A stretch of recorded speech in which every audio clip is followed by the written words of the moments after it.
How you like this phone? Which phone? 15 Pro Max.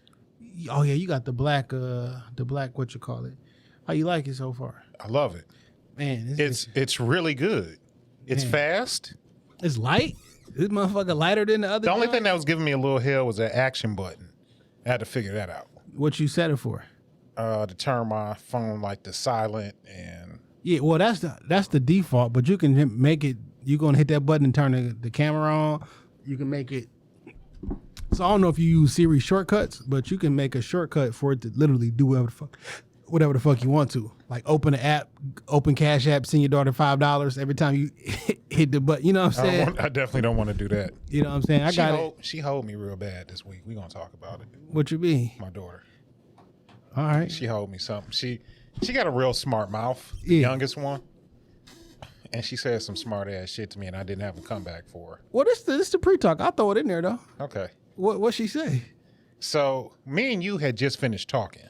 Okay. And I hung up the phone. She was with me, and she was like, "Dad," she said, "How you call yourself the landlord and you got 2 keys?" She said, "That's more like an office manager." he said, that's giving you got a desk. Because I always be talking about like I ain't never got all my keys. Yeah. She's like, "You're not no landlord with 2 keys." That's funny. Well, what you know what you give is you giving servant. You feel me? I'm the parent. You clean your room. Yeah, that's. She got me together. Well, like what you supposed to do when your kids snap? You feel me? Do you snap back? I think I'm gonna roast my kids. Sometimes I just let them have it. My daughters, they the ones that do it the most. The boys get every now and again, but like usually when the boys do that shit, like I done touched a nerve, and like they trying to, get back with me. I'm sure there's a thin line between roasting your kids and being verbally abusive, but like, you gonna get these jokes and like. I gotta make you well prepared for the world because the world not gonna let up. My daughter playing basketball this year. It's her first year playing. Her team terrible. They had a scrimmage. Which daughter? My youngest. Okay. They played. I must say, because as a senior starting basketball, it's too late. Yeah, it's too late. I wish she would have played because she's the most athletic. She was volleyball, right? Yeah, she's the most athletic out of all the kids. So like she's naturally strong. Yeah. Fast, but she just didn't. She didn't want to. So, but baby girl, this is her first year playing. They had a scrimmage yesterday. We drove all the way to the east side. Shout out to Farrell. I saw him. I went by the store. We drove all the way to the east side. These girls beat their ass. I mean, beat their ass. Yeah. 21-0. 21-0. Now, you know how even with any whooping, the coach found like a couple bright spots. Like my baby was playing. A lot of the girls just don't have a basic concept of the game. They don't understand offense and defense and when their role is supposed to change. She has a better understanding of that. So, it's a little bit easier for her to pick up. And the coach is like, shouted out like 2 girls in particular, my daughter and a little girl they had pushing the point.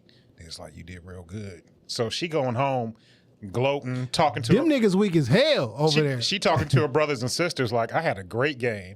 I'm like, nah, you didn't. You didn't. Y'all niggas got your ass beat. How many points you have? 0. Oh. How many points you had the first quarter? How about the second quarter? Like after halftime when you regroup, how many points did you get? Oh shit. How many assists did you get? You didn't get no assists because nobody scored a point. Like I was talking to the coach of the other team and he was like, my girls their school goes to 8th grade. So he was like, I had my girls from 4th grade to 8th grade. So like by the time they in 8th grade, they're a well-oiled machine. They've been playing together for like 4 years. So he only threw the 4th and 5th grade girls. Man, they was in the layup line. I walked past this one girl. I want it. There's in the layup line. I walked past this one young lady who couldn't have been older than 5th grade. She was looking at me dead in the eye. She just as tall as me. And she was pushing the point. I was like, y'all gonna have problems with her. She was going coast to coast. Euro stepping, they couldn't do nothing with her.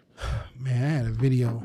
I done had a video on my phone for a while. It was Charlie talking to his kids one day because he was crying because he like beat him in a race or some shit. He was like, nigga, what you crying for? Because you trying to, you invited me to an activity that you wasn't prepared to win for. I'm not about to let up. And I thought it was an interesting conversation. I do my best to whoop my kids and everything. until you have earned the L. I mean, until you've earned, beating me. I try my best to whoop your ass. Soon as you learn the concept of winning and losing, I'm never letting you beat me. Now, when you got like small kids, while you on your little Jordan jammer that's inside the living room, I'm gonna let you live a little bit. But as soon as you understand the concept of winning and losing, you're gonna have to earn this W. I'm not giving it to you. Yeah, and I don't care what it is, whether we playing video games, we in a foot race. Like, I try my best to now, like, I can't too much foot race with them no more. But like other shit, fuck yeah. Yeah, I'm not letting you win. Now, if this is a training session, I'll let you whatever the fuck. Who knows? I might not have no fucking choice, actually, because you'll be old as fuck when you have a child. You know what I'm saying? And that nigga beat your ass and everything. I still don't know. I'm fairly athletic still. You feel me? And you gotta have a baby soon, though. It'll happen when it happens, or it won't. You feel me? Might be somebody. There's somebody I want you to have a baby with. I mean, there are people I want to have a baby with too. but this young lady is accessible. I want you to have a baby with her. She's my pick for you in your life. The person that you said recently, that motherfucker not accessible. We'll stay in the same state. Okay, so move for love. Okay. Or entice her to move back here. Well, if we got what we got going, get to going, that won't be an issue no more. Because I'll be out and about anytime I want to. I want you to marry her, and I want you to have a baby with her. That's just my pick. We talked about it. That's my pick. Pick names out. That's it. That's it. That's just my pick. Yeah. So, it is what it is. We'll find out. Anyway, let's get this show started. All right, man.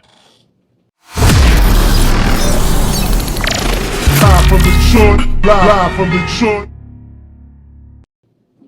Yo, what up, though? It's your man, Jay Johnson, a.k.a. the tinfoil hat titan, a.k.a. the conspiracy realist, a.k.a. the technology snob, Steve Jobs Jr. Don't text me with your green bubbles, a.k.a. I only debate my equals, everybody else I teach.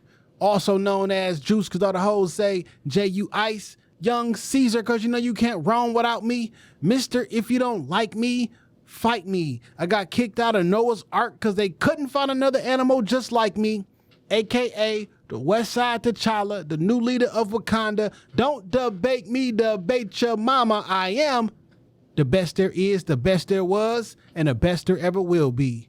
What up? What up, though? And it's your man Dame, 3_313. The West Side Landlord, the Pride of PA. High Chief Dame, don't fuck around. The liquor store legend, the corner store conquistador, your mama's favorite dame. And the David Ruffin of the Shoptalk Podcast, because you know who the fuck they came to see. Not you, Otis. It's no better than these 4 letters. Thank God for Dame. And if you speaking on Dame, you better say it nice. And if you don't put the boss in front, then bitch, you not saying it right. It's the Honorable Judge Boss Dame and this bitch all rise. I am a black belt. And I'm gonna do it because it was requested, and I want to get the people what they want. See, God cover the earth, and Dame cover the motherfucking turf. Let's go. Yo, welcome back. Shoptalk Podcast, episode 393, which was a great fucking year on you hoes. 93 till infinity. Oh, First man. song I thought about. So, man, we was talking on This Week in Culture, and I was noticing something. Every movie or every event that I was thinking about that like had a giant significant impact on my life, 93. that shit happened when I was like 10 years old. You know what I'm saying? Which was the 92 to 93 era. And I'm like, that was just such a great time. And I don't know why specifically 10. I don't know if that's just a coincidence. Is it because you're quote unquote coming of age starting at 10, or 92, 93 was just a great fucking year? Whatever When the I case think about may the music that was coming around, like, even though Ice Cube was gangster rap, it was conscious gangster rap. You know what I'm saying? Like, Ice Cube was a soundtrack to my life. music. Think about boxing in 1992 with Tyson. You think about the NBA, Jordan 92, fucking the Dream Team. Like 92 was just a great fucking Menace to Society. Like everything was just going on in 92 and 93. Like That shit shaped my life. Yeah, for sure. It definitely had an impact. So shout out to episode 393 to infinity and beyond, or not infinity and beyond, but 93 to infinity. This is a very special episode because it's the last episode before the celebration of my birth. If you're listening to this, just throw up a prayer for your player partner. I don't put my Cash App on shit. I don't feel like panhandling. I think that shit kind of weak. If you know me and you want to do something for me, but what if they would like to do that for you and they don't have a direct contact to just say, hey, what's your Cash App? I hate doing this. Cash App Dame gone wild. $ Dame gone wild. Yeah. That's it. Because some people want to support, and they only will support you the way that you tell them to support you. And if you never tell them to support you in this way, they may not. Just pray for me. Continue to support the show. Pray for me and Jay. We got a lot of big things in front of us and a lot of work in front of us. Yeah. And, it's more than a notion, and it's going to take some hard work to get some shit done. So if you fuck with me, pray for me, celebrate my birthday. I don't have nothing planned as of right now, so we'll see how that switches and changes throughout the week. Yeah. I don't think I did nothing for my birthday last year. I come to think about it. I just want to get my hair cut, I want to eat some steak, and I want to smoke a cigar. And if I can accomplish all three of those things on Wednesday, I'll be perfectly happy. Yeah, I think I'm off on Wednesday. I had a haircut appointment tomorrow, but then my whole ass job made me work, so I had to cancel my haircut appointment. Niggas still working? Yeah, I work. Like, because, that's like a foreign concept to motherfuckers out here now. I mean, I'm a hard motherfucking worker. Well, I go to work every day. As do I. You feel me? I don't know if I'm... Now, how hard I work, that's a matter in of sporadic moments, I'm hard. I work hard than a motherfucker. You feel me? But, I work hard in pockets. Yeah. You know what I'm saying? First half of the day. Like, other than Russell Westbrook, ain't nobody running the whole, and Steve, now, Russell Westbrook, Rip Hamilton, and Steph Curry. Them the only niggas that run the entire game. Yeah, niggas take plays off. Yeah. And it's fine. It's fine. Yeah. Yeah, but I work hard in pockets during the day. Yeah. How was your week, my brother? Week was good, man. We had a great meeting yesterday. Threw out a lot of ideas, some positive things. Looking for the shop. Look, if you're a stylist, if you are producing clothes locally in Michigan, like tap in. We got something for you. Or not locally. Yeah. Tap in. Yeah, we got something for you. We want to wear your clothes. Yeah. We want to wear your clothes nationally. Yeah. Do with that whatever you may. Things looking up. You got a new phone there, my friend. Yeah, man. Shout out to you. You helped you hooked me up, got me the new iPhone 15. Man, I had me mine one too. before yours. So how are you really the technology snob and I beat you to the technology? Hey man, FedEx is FedEx. What can I do? Okay. You know what I'm saying? Acknowledge me. Yeah. Acknowledge me. Dang, do you get enough acknowledgement in your life? I think you feel that you've been looked over and important parts in your life. I want you to acknowledge me. Let me ask you this question. Go ahead. Because it's kind of you just don't want to do it? No. This kind of is my opinion of you. Does that hold value to you? I feel like this is a setup. No, I'm not setting it up. But because listen, for the most part, I don't give a fuck what nobody think of me, except my friends and my loved ones, because their opinions actually matter. You feel me? The rest of the people, they don't fucking matter. Okay. It do matter what some people think of me. If somebody think, if a friend or a family member or whatever think I did somebody dirty, that matters to me. But if a stranger think that shit, nigga, shut the fuck up. You don't know what the fuck going on over here. Yeah. You know what I'm saying? But if my opinion of you matters, you know what I'm saying? You are very much appreciated, Dame. And I don't know that you get enough credit for it. Your birthday's coming up. And I just want to let you know that you've been blessing the earth for nearly 42 years, man. And it's a blessing. You know what I'm saying? Thank God for Dame. No jokes. Thank God for Dame. I appreciate it. You know what I'm saying? That's all I want to Couldn't do this thing without you. You feel me? Literally. I was telling somebody man, Jay ain't got no clue how many times I just wanted to quit. But I know that if I told you I wanted to stop, I would have to see you in person. You wouldn't accept a phone call or a text. You gonna make... ain't always easy on me either. You feel me? It's a labor of love. I know. You feel me? And sometimes just pick that foot up and put one in front of the other. You know what I'm saying? I was so motherfucking tired at home today. I was like, man, maybe we can just call it in. But I need to get my ass up. This is, I have to. Yeah, man. And sometimes, well, not even sometimes, podding is therapy for me too. I get to get, you know how they say like men bottle up emotions or whatever. It's like a balloon, and what you really supposed to do is take your little pen and let the air come out slowly, and then like sometimes men will let air go out and then it'll come out, but it'll pop. You know what I'm saying? And I feel like because I get the pod, you know, at the very least 2 times a week, sometimes 2 to 3 times a week, I don't never get this giant buildup of frustration or like thoughts that I want to get out that I don't think I can express because I have like a weekly outlet where I can let things out. For the most part, you know, I do have some personal things that I just don't share on the pod. I just, you know, tell niggas to say a prayer for me or, you know, because I have faith. And I have faith that, you know, no matter what things look like right now, I know they're going to work out for my favor. Now, it may take some time. It may not work out like how I thought or how I wanted to work out, but I know it's going to work out. So I just try and stay rooted in my faith when it comes to things. So, you know, that gets me through. You know, one thing I did want to mention that I did this week, I talked about it slightly. I finally got a chance to go by the neighborhood grocery store. Oh, that's what's up. Finally got a chance to go by the neighborhood, see Raphael working there. He said I just kind of missed the rush. I had the opportunity to meet his mom and his daughter and just kind of, man, look around the store. And I was just, excuse me, you know, over the summer when we did field day with Crystal, my daughter had a chance to meet Pharaoh and ask him some questions. And, you know, she's just really inquisitive, just wanted to know. And like when she walked into the store, she was like, "This your friend?" I said, "Yeah, this is the store that he was talking about." And even further than that, we had Pharaoh on April of 2017. And back then, it was literally just a conversation.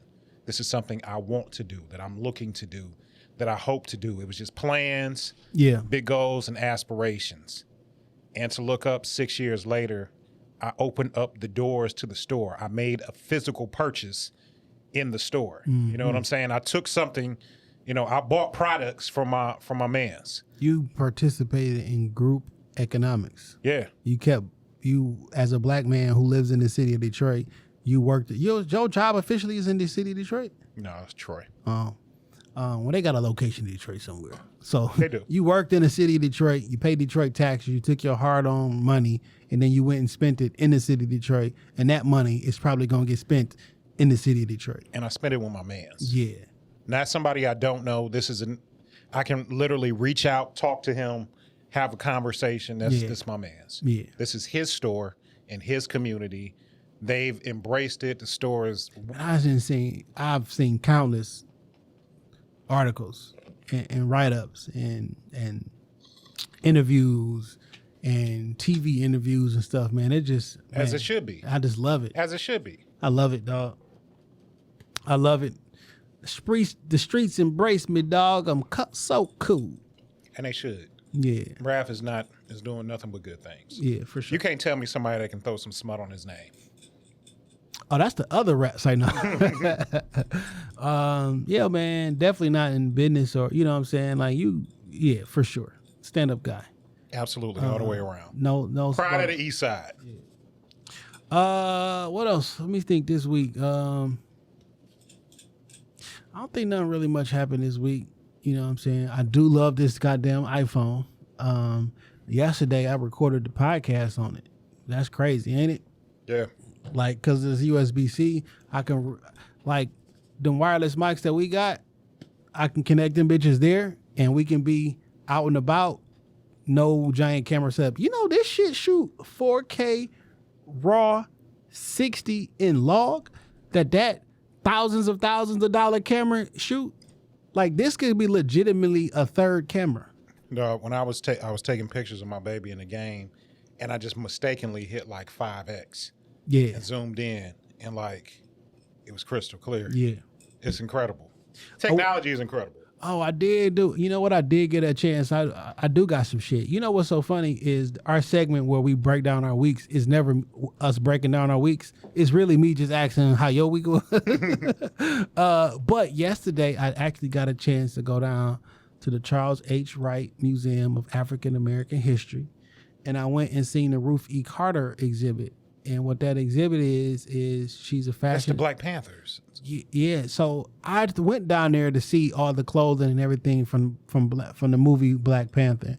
And when I got down there, it was so much more.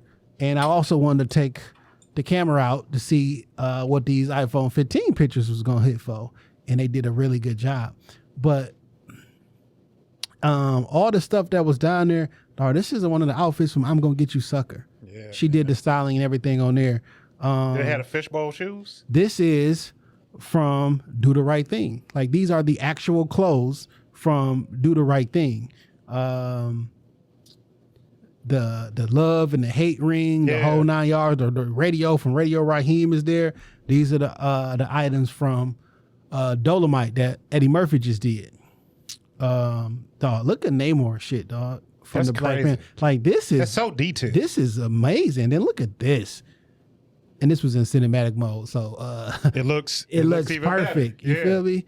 All this different stuff, and then like, this shit was crazy. All the Dora Milaje. This is the suit that Denzel wore in Malcolm X. And that's what Angela Bassett wore. Yeah, they go to zoot suits. I got some good footage of all the stuff that that's so much history. Shorty was wearing. Like, this was all this, right? So I went through all that and I saw the stuff from Amistad, the stuff from like everything, which is extremely dope. Then I went downstairs because you pay the ticket and you get access to everything. So when I first walked in, a black lady, older black woman who's at the door, I just stopped and talked to her, and I told her what I was. She was like, "You here for the Ruth E. Carter?" I'm like, "No, I'm trying to hear it for the Black Panther." She's like, "Yeah, that's the Ruth E. Carter." And then she gave me a little bit of info. I'm like, "Oh, really?" I'm like, "Well, how you doing today?" And kind of talked to her a bit, and then she walked me up. I'm like, "So what do I pay? Do I pay you money? Like, who do I pay?" And they're like, "Over here by such and such." So I went over there, paid for my shit. It's like $30, and then I go to this lady in front of the exhibit, and she kind of breaks down some stuff like, "You been here?" And I'm like, "Nah." I was like, "Well, let me rephrase. Yes, I've been here before, but not to this exhibit." Right. So she was like, "All right, so once you go through here, then you leave out of here and go over here. We got an exhibit here, the Still I Rise." And there were 2 different ones there. And then they had the Tuskegee Airmen exhibit. So it was like 5 different ones. Man, I tell you, dog. So that was beautiful. Okay. Right. So I went through the Still I Rise. It's like a 6-minute video, a little movie thing they play. And then you walk through, and I feel like I've done this shit long time ago, but you walk through and you start like from the beginning, like bones of the first person that they found beginning, and go through all the way from that time, all the way through slavery. You know what I'm saying? And then they go through this spot where you went through the slave ship. Right. And look, man, I tell you what, dog. Let me show you what I'm talking about, because this shit was just heavy, man. Like, where the people are sitting on the floor. Yeah. And like, it was just so many people stacked on top of each other. Yeah. And then they gave me a little bit of information because, I talked about the transatlantic slave trade, and just like, with it being that many people, like how, in my estimation, how unreasonable it is to think that they would just stay in there for 3 to 4 months at a time. You know what I'm saying? Through this passage or whatever. And they reading and listening, so there's shifts where they took people out and walked them and exercised them or whatever. But if it was bad weather, y'all just stuck down there. Yeah. People who got diseases and everything, they just threw them overboard so they wouldn't impact kill everybody. the others. Yeah. But while they down there at night and everything, like, it really is that fucking sick and disgusting. Cold, and whatever. Yeah. And say you can smell that place. You can smell the boat for miles and miles. That once it was over, like, this vessel can't be used for anything else. I didn't even realize there were some vessels that got overturned, and like one called the Marlboro. Like, no, we took this shit over, and so it wasn't just all we doing whatever you want. It was a lot. Man, it was just heavy though. And it's such a deep history to slavery, and the things that we know, excuse me, and can confirm are really barely touching the surface. Yeah. Just scratching the surface. The violence, the persecution, the things, is so much that we just, and that people went through. And like, humans is evil. because the slave trade, thousands and thousands of years before this slave trade, the slave trade existed. Yeah. You feel me? And like the fact that humans would just be like, ever since somebody was like, probably since Cain Abel was like, oh, I could kill a nigga. Well, if you don't do my work, I'm gonna do that shit to you. And boom, now you got a situation where like I'm not doing my part. I want you to do my part for me. Yeah. But like the slave trades and everything like that, then you went through the portion, the point of no return, right? Now, in 2016 or 2019, they had the 2019 project, the return home that was in Ghana, saying that we want y'all to come back. Yeah, I and they went through that port of the area where like, yo, this is the last spot that you went through, and they had it recreated in there. And I've seen it on TV and different documentaries and shit like that, and it looked just like it, and it felt just like it. So when I came out and I got a chance to talk to the woman there again, and we kind of kicked it for a minute, and I was like, man, it was just heavy. Like it walking through where all the bodies were like stacked upon each other and the kids were sitting on the floor. They just looked so real, and they were life size. And like, yo, this looked like a kid that I could see. So do you remember all the controversy when the museum first opened? People felt like that wasn't a completely accurate portrayal. Like it was much worse. Yeah. Like Man. how else you want me to? Yeah, and what's there is already like dehumanizing. I can't imagine it being much worse than that. But like I remember all that outcry. Like, nah, it was worse than this. They were closer than this. So it went from all that all the way down to present day, to Detroit, to Coleman Young was in there. He got statues, the whole nine. It was just really, really dope. I got a chance to talk with her. She was like, that energy is in here. Yeah. She like, no, they here. She was like, those chains down there, like, those not props. Them the actual ones. That's crazy. Like, those not made, and that energy is here. And I'm thinking like, and I talked to her about that return home project or whatever. I was like, I've seen that, and I can only imagine what that must feel like when you physically in the actual one. Cause I felt like a heavy weight on my chest when I was just. When Wanda and what was her husband on Snowfall? Yeah, they went through it on Snowfall. Yeah. Leon. Yeah, and I'm like, I can only imagine, because I felt energy just in the recreation of that, and that's when she was like, no, the energy you felt is them. They there, and I was like, man, this is a lot. So then I went to the Tuskegee Airmen joint, right? And, learned some more information about that. And there was a gentleman, they actual clothes and stuff is in there. And there was a guy who, one of the units, his plane went down. They thought he died. He didn't. He parachuted out. They sent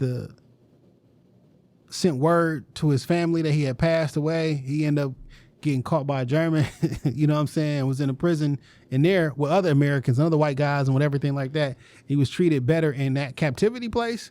So, I don't know, it was a year or two before they all got released. They got on a boat and they went to the Americas, and they pulled up in New York, seen the Statue of Liberty, got off shit. He happy as fuck, because like, my people think I'm dead, I'm gone. When he got docked in on land in New York City, they segregated them. Blacks over here, whites over here. Even though when we was in prison, with these people I developed a relationship with, he made a crest and everything like that. We was cool. But as soon as we got back here, I was a prisoner of war fighting in this country for you. And the Germans didn't fuck with him, because they was like, well, we know you ain't no Nazi spy because you don't look. But when he got back to America, they showed him just exactly what they thought of. Yeah. The minute he touched down in America. That took a little bit of sauce out of his return, but like, I'm back, baby. You know what I'm saying? Went through all that, through the Muhammad Ali era, the Martin Luther King, though his name is actually Michael, his birth given name.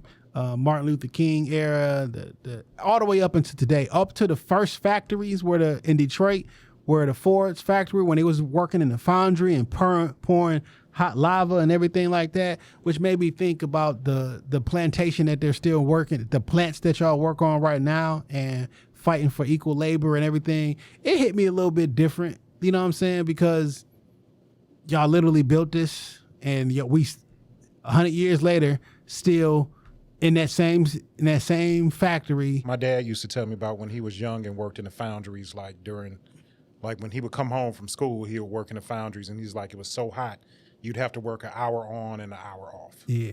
And that literally changed the face of the country because people migrated from the South to come up here. At one For point, a better life. One point, Detroit was the highest money making place in the country. Like the wealthiest spot in the country was Detroit. You could come up here with little to no education, get a job at the plant, and be working within days. Yeah. And it was enough money where you could feed and maintain the family. And still not enough money, which was crazy because they were still getting underpaid, but it was enough to live. It was better than other jobs at that time. Yeah. And all through history of the plant, and we all had family members that worked there, but all through history, it was a whole bunch of people who couldn't get in the plant. And you were lucky to have a plant job. Yeah. Through the 60s, through the like, you were lucky to have a plant job. And even though a lot of our family worked there were so many people who wanted to get in and could not get in. And you were like considered, you damn near high on the hog because you work in the factory. You know what I'm saying? So I never forget. I remember one of my best friends in high school. He got accepted into the plant when we was in 12th grade. He would leave school, like sleep for an hour in the parking lot, do a shift, get home in enough time to take a shower and be like right back at school. And that's what he did second semester at 12th grade. Like the nigga had to put in PTO for prom and graduation. I remember my brother got in through an apprenticeship program through a guy at the church. You know what I'm saying? I was like you hitting the lottery. Cause back in them days, dog, you were making $4 or $5 an hour. So even an apprenticeship.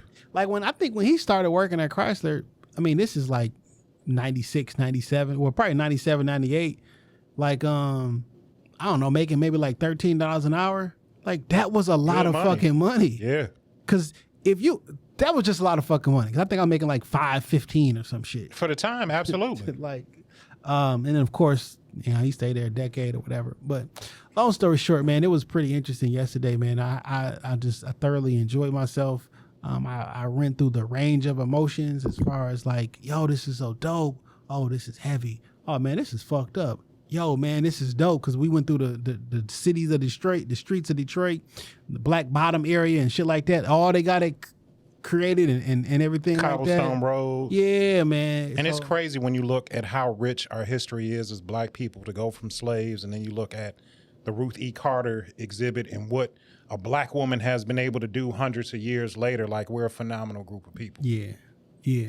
So, like, if you haven't been down there, man, I think you should go. Whether you live here or not, it's worth the trip. Yeah. And it's an excellent experience, man. So that's what I did this weekend. Okay. Other than that, man, there's been a whole bunch of foolishness. Yeah, man. It's been a whole bunch of fucking. A lot of lists out here, and I want to talk about all of them. Yeah. I want to talk about all of them.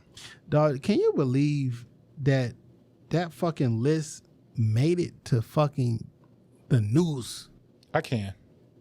Because we so stuck on shit that's not important. It's easy for them to throw the candy out there because we're not paying to the real shit that's important. Yeah. All right. So there's a list of bad first date spots ranked by a woman, and it went viral. Give me some of these lists. Number 1, Cheesecake Factory. I want y'all to suck some dick on Cheesecake Factory. I want y'all to suck dick on the Cheesecake Factory. Because here in the Metro Detroit area, how long that Cheesecake Factory been open? Maybe 3-4 years? No, it's been about 10 years now. Okay, do you remember when that bitch first opened? It was a 3 to 4 hour wait. Yeah. You probably niggas, not 10, probably about 7. Okay, you niggas was begging for Cheesecake Factory. They begged for one to come here because y'all used to go to Chicago to go to the fucking the Grand Lux. Yeah, it's rallies and rallies and beg Checkers. for Cheesecake Factory. Number 1, I love Cheesecake Factory because I like cheesecake, and they have a very expansive menu. I was just in here a couple months ago talking about a great time I had at the Cheesecake Factory, and a white couple trying to swing with us, but we didn't swing that way. Okay, but like, if they was black, maybe it was white. If they was black though, would you? No, that's not my thing. Oh, you never want to try it? No, that's not my thing. Oh, lying. Well, I mean, if you want to get down with a man and another woman, that's on you. You mean whatever you do in your personal Don't Dwight Howard me. We gonna get to that nigga later. Whatever you do in your personal time. We gonna get to Dwight later.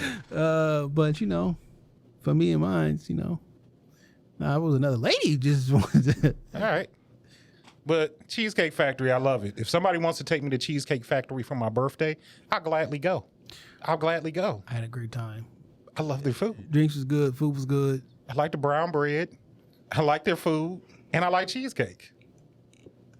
Applebee's, Chili's, Chipotle. Chipotle's kind of wild. For a date, yeah. Like, first date. Because you didn't been to, whatever girl that you never dated, you didn't been to Chipotle with her before. Y'all didn't eat, you know what I'm saying? Y'all probably didn't like sit down to eat together. Yeah. But y'all didn't got, it's not that you won't eat Chipotle. It's you that just don't want this to be your first date. If I tell you we going out Saturday at 8 o'clock. And we go to Chipotle. That's not a date. Yeah. That's not a good date. That's wild. Olive Garden. Now listen, I will tell you this. I don't know the last time I went to Olive Garden. And then right after the Urban Podcast Summit, me, Dame, and James went around the corner to the Olive Garden, which is, I guess that's 2 weeks ago. Yeah. I've been thinking about that fucking tour of Italy every day since. That food was fucking delicious. That fucking raspberry lemonade was so good. The bread, the salad, everything she brought to the table was fucking delicious. Now, granted, I hadn't eaten or drinking anything the entire day. All day. Like it was 9:30 almost. Like it was 9 o'clock. And it was same for me. I hadn't touched no food that entire day. But like, I'm not trying to convince you that Olive Garden is some 5-star restaurant. I will say this. It's the only place I eat salad from. The shit is amazing. I only eat Italian dressing. I don't eat ranch, Thousand Island, that orange shit y'all be putting. I don't want none of that shit. If I'm at a restaurant and they give me salad, I ask for a version of their Italian, and or I eat a dry ass salad. I just don't like it. Olive Garden may be the McDonald's of Italian food, but sometimes I just want fucking McDonald's. It might be the Taco Bell of Mexican food, but you niggas don't want original tacos. You want Taco Bell tacos. Because when they give you them little small circle tacos with the soft chip, I don't really want them. It'd be cilantro and onions and no cheese. Yeah. That's what fuck y'all up. Because y'all used to making them tacos at home with shredded cheese, and then you go to the taco truck, ain't no cheese. Well, like, why ain't no cheese? Because that's just how that's just how authentic tacos are made. Well, run my fucking cheese. So for an example, when I want something cold to eat, I might get a taco. I understand that either the beef and or the chicken is hot, but the coldness of the tomatoes, the cilantro, the cheese, and the lettuce, it's gonna give you a little snap. I like that. You feel me? I need that. Anyway, Olive Garden, it is what it is. Olive Garden ain't never did me wrong. The movies. You got to be a certain type of person to go to the movies.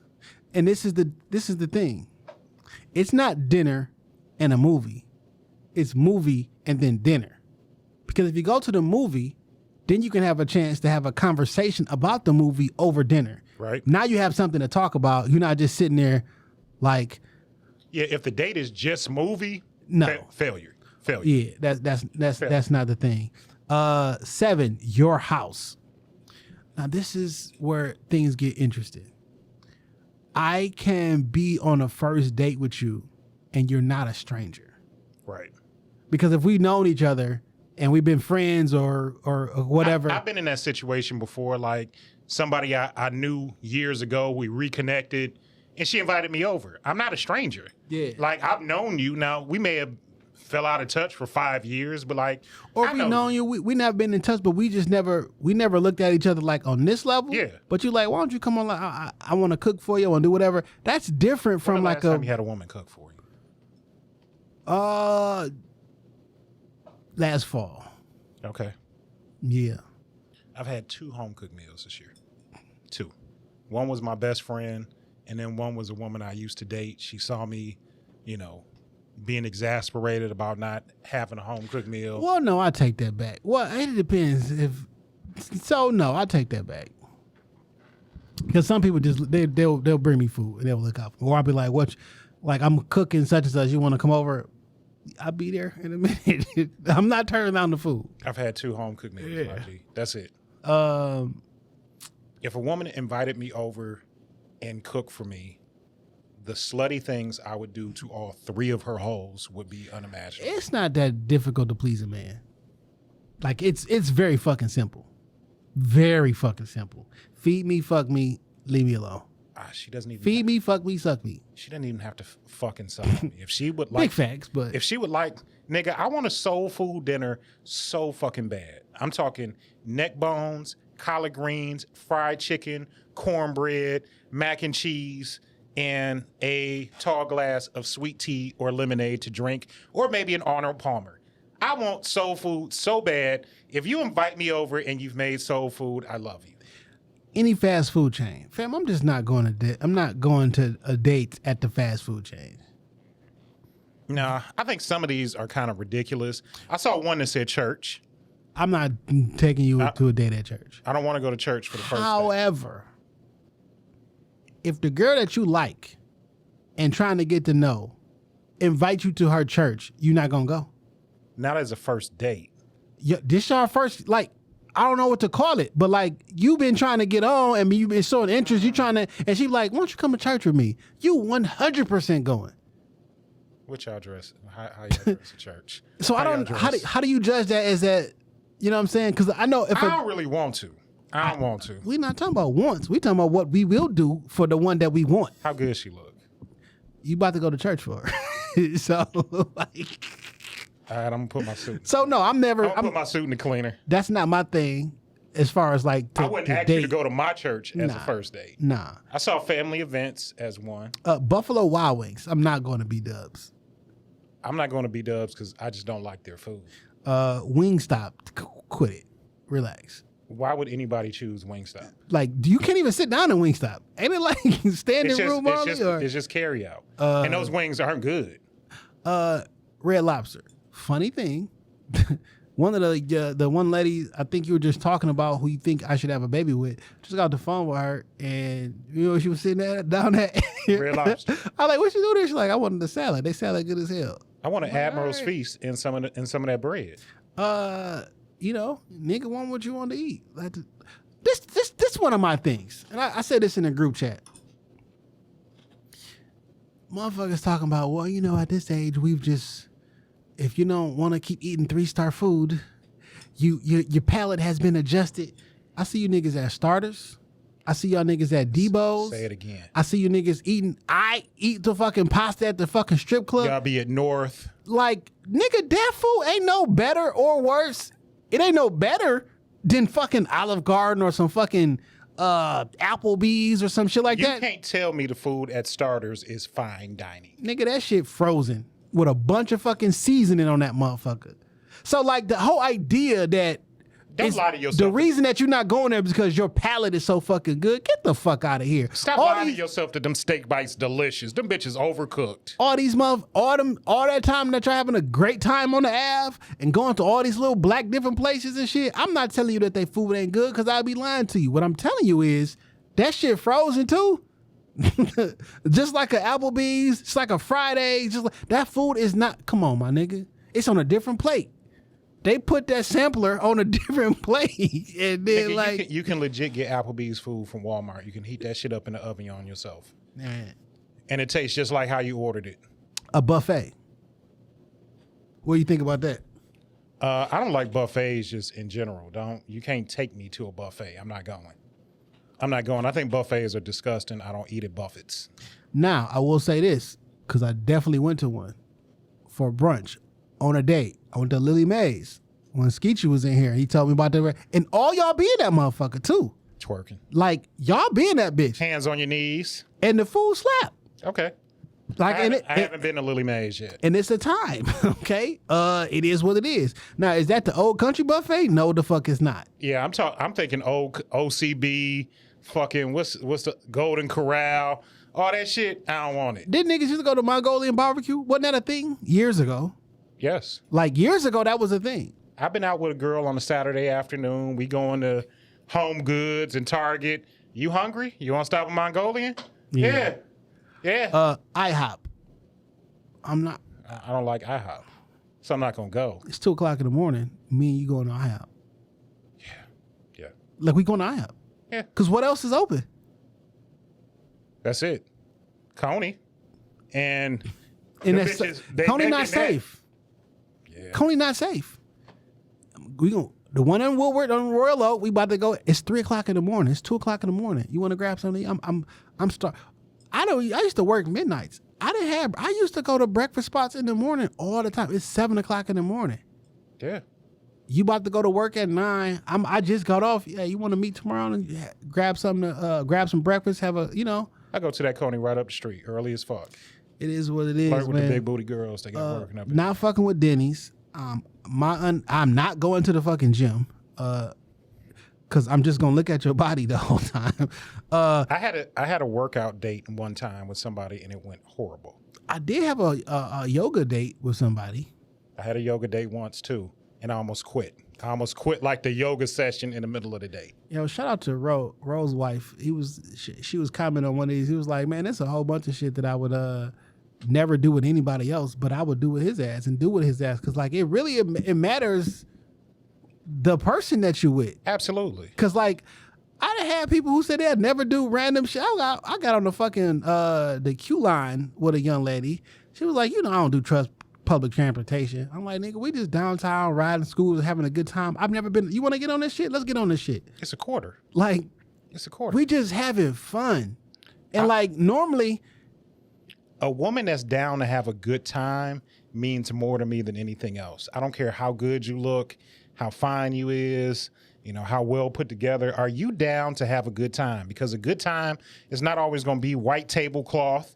It's not always going to be, I'll be honest with you, a 5-star type of deal. I never really have a great time at quote unquote fancy restaurants.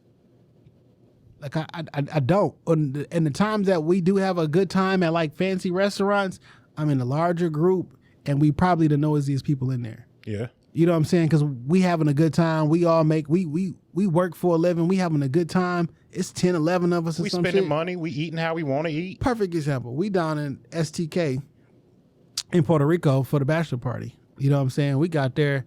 I think they closed at 9. Our reservation was like at 8.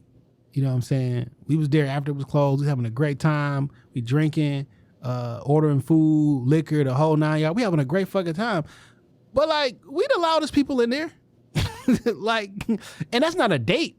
Yeah. But like, on a first date, I don't know. I don't mind it. We can do whatever the fuck we can do whatever we can do. But like, I think a lot of shit is lost in communication. Y'all be doing shit for y'all brand or what it look like on the gram, what it look like in front of your friends. Find people that you have common interests with. Talk to them. I know for me, and this is just a personal preference, I don't typically go to chain restaurants, especially on the first couple dates. What's a chain restaurant? Like a Chili's, Applebee's, Olive Garden. But see, this is where we get fucked up at. Mitchell's is a chain restaurant. It is. Fleming's is a chain restaurant. Morton's is a chain restaurant. Fucking Justin's is a chain restaurant. So Noble is a chain restaurant. They are, but I'm just saying for me, I eat out a lot throughout the city. That sounds wild. Pause. But unpause also. But I eat out a lot throughout the city. And there's a lot of spots that I just like going to. So, I mean, we don't necessarily have to go to a chain restaurant. I like sushi. I know a couple good sushi spots. I like steak. I know, good steak spots that we can go to and eat and have a good time. So, I mean. But is that sushi any better or worse than Kona Grill sushi? Because Kona Grill sushi probably better. Yeah, maybe. You know what I'm saying? Like, the whole idea that if it ain't, I have no idea what the fuck this is. I've had good ass sushi at P.F. Chang's. Like, I don't eat sushi. You know what I'm saying? Yeah. But like, it's kind of hard to fuck it up, ain't it? I don't know. Like, I enjoy sushi. So, I get what I enjoy. I don't necessarily venture into shit that I don't want. I think you need to find what works for you. Like, if the fish ain't bad, then what else is it? Like, is the rice taste different? Does that little green, whatever the fuck it is, seaweed or some shit, does that taste like? I don't get it. Nah. I mean, some people have different ways of preparing it. I like to go to Is India. the wasabi sauce different at different places? No, Is that green shit different? You can get that shit from the grocery store. So what's the like? I don't understand. I like how the shrimp tempura is prepared at fucking Inyo, but then I've had shrimp tempura from Kroger, and I was just as satisfied. And like y'all go to these giant restaurants, these fast-style restaurants, and get shrimp and salmon. You could have went to Harbor House. You got some lobster? Okay. Yeah, they sell lobster at Sam's Club. Yeah. Like, it's not like your palate is so fucking great. It's all about the presentation, what it looked like to other people. Number 17 and 18 on this list, Starbucks and coffee dates. I think y'all being unreasonable. I tell you why. It's cap. I think I know why it's unreasonable. I've never drank a cup of coffee, by the way. Me neither. I see how y'all act over Starbucks. Like dope fiends. Every fucking post, every morning, you gotta have your Starbucks. So you can't meet a person that you want to see if you want to, like, y'all can't have a conversation. I meet you there at 8:30. I already got your order ready. What about a first date? One, I don't even like our first dates being late at night. That's just me. I rather midday, 7 o'clock latest. You know what I'm saying? But like, what about a first date has to be late at night, and in a dinner restaurant? It doesn't. I prefer lunch dates on the first one. I prefer lunch. Starbucks coffee dates is off. 19 is ice cream dates. Now you don't like ice cream. I've met women up for dessert dates. Meet me at Astoria. So what Meet me at Astoria. Let's have dessert. Oftentimes, I think all of this stuff here is for like complete strangers. Because typically, if we went on a date, or if I've comfortable, and I don't really deal with a lot of strangers. Yeah. You know what I'm saying? But we've probably conversed via text and or conversation in person, and I got an idea of where we gonna go based upon something. Like, I'm gonna talk to you. I'm gonna talk to you and get an idea of what you like and what you want, and I'm gonna craft a date experience around that. Like, I went on a date with this young girl. I say young, she was like 25, and she a big Marvel fan. Okay. So before, like, we would talk on the timeline and exchange DMs and everything, always about something about Marvel. Did you watch this? Did you check this out? Blah, blah, blah. I have no idea how we both figured out that we like Marvel, but that's what it was, right? That's what connected y'all. If we would have went to a movie as a first date and it was a Marvel date, it'd have been perfefully fine. Right. Because we already know that we really into this thing. That's what you and then afterwards, we can go grab something to eat. We went out, we just went to get something to eat. But shouldn't a date be more about that anyway? We found common interests. This is something we both like and enjoy. I like you. I would like to spend time with you. I don't know if I like you yet. Well, I like you on the surface. Yeah. And I'd like to spend a little time with you to see if maybe I want to do this again and spend, different money on the next date. Number 20 was family functions. I guess it depends on the function. I'm not keenly ideal to bringing you around family, but what if y'all got a block party? I go to the block party. Meet me at the block party, or y'all got and it's a carnival, whatever the case may be. I'll pull up to the block party. I'm not pulling up to the baby shower. No. What? Be perfectly honest, I don't give a fuck. I kind of like meeting people family because they always fuck with me. Or they think they can fuck with me. No, what I'm saying is they like me. Yeah. You know what I'm saying? Like, no, I don't mind meeting new people. I like the first time I meet a family and they try and gauge, how much bullshit you gonna take. I like snapping back with your uncles and your cousins. Yeah, because I got a smart ass mouth too. Movie night, Netflix, Hulu, etc. I never did a movie. I never did it come to my house. A second date was definitely come to my house, but it was because when we was on our first date, we had a conversation about the movie Queen and Slim. Okay. And she hadn't seen it, and I was like, this is like one of my favorite movies of all time. Like, we did a whole screening for This Week in Culture. You know what I'm saying? Like, you got to see this. I've never really been a Netflix and chill. I don't really have a lot of streaming services myself, so it's never been like... I bought that shit. I'm like, you know what I'm saying? I had already bought it. I'm like, nigga, I got it. Nigga, next time you free, you got to come watch it. But if you want to do Tubi and Chew Me, holla at me, Mom. I'm free on Saturday evenings. They got number 22, somewhere that requires a long drive. Oh, y'all don't want to talk at all, huh? What's a long drive?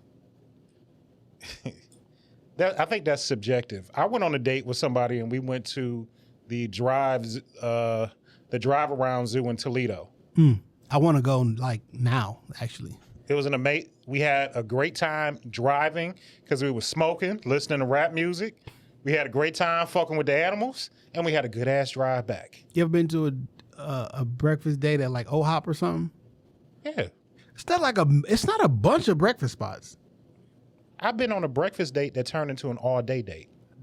That's why I like having first dates earlier in the daytime. Cause I can gauge, I can gauge how fun we gonna have, and then like it can turn into an all-day date. Now, if I meet you at 8:30, 9 o'clock, and we having real fun, now it get kind of weird, right? Because now it seems like I'm trying to keep you out to 2 o'clock in the morning, like I'm trying to do some extra shit. I'm with the extra shit, but absolutely, that's not my intention. You know what I'm saying? So the earlier we start, some of my favorite dates are all-day dates. I remember I met up with this young lady. We met up for lunch, maybe about 1 o'clock. After lunch, I was like, "You want to hit the museum?" And like while we walk around the museum, I was like, I don't know what you got to do today, but like if you're open, I'd like to spend the rest of my day with you. Easy. Spend the rest of the day together. Number 23, bowling. Bowling is definitely a first date. I enjoy bowling. I don't think I've ever actually been on a first date to bowling, but I 100%, like when I'm in a relationship and all that shit, like we're going bowling. I've had people. I recently had a woman that I met not too long ago suggest bowling as the first date. Can we go bowling? So I mean, I think bowling is an amazing first date. Yeah. Bowling, shooting pool, Dave and Buster's. You want to do something fun? Let's do some fun shit. You know what I'm saying? So I think those are all good first date options. Let me see I want to see your spirit of competition. Yeah. You gonna give up? I also like to see you walk to I can help you the whole night. It's just cool. I don't know. Baby, them jeans tight, that shirt tight. 24, nightclubs. 25, hookah bar. 26, a bar for just drinks. I guess you don't want to date me because number 26 is what I'm doing first. We go to Sugar House. Let's have some drinks. I love the Sugar House, dog. Let's go to 2 James and have some drinks. So me in general, I enjoy the art of conversation. Like I enjoy talking. And like I really need to know that how this is gonna go. You know what I'm saying? Do we have the we do podcasts. I talk for a living. You feel me? If I get in front of you with some drinks, we can talk and have a good time. And then even better, some of my friends are part of some of the best bars in the city. You may not know who I know, but I'm sending him a text like, "Hey yo, I'll be there about 8:30." They bringing tables out the back. Man. They throwing the white tablecloth. They bringing us out a bottle. Man. Like my boy gonna set it out. One of your men set it up for me one time, and I just happened to run into him. That's what I'm saying. Like you don't know the pool that I have. I got 2 friends that work in a very high class a bar that's hard to get into. You know what I'm saying? I'm one of my older lady friends, and she like, whenever you need something, like if you need to get in here, let me know. I got you. And one of the newest spots in the city, my man's just like, text me before you get here. I got you. Seat right in the middle. A bar just for drinks. I'm going to 2 of my all-time favorite bars. They only sell liquor. I mean, they only serve drinks. They don't serve food. Sugar House. I love Sugar House. That one and the other one I'm not going to tell y'all because I don't want y'all to be there. But like 2 of my favorite bars, I like craft bars. And they make real drinks.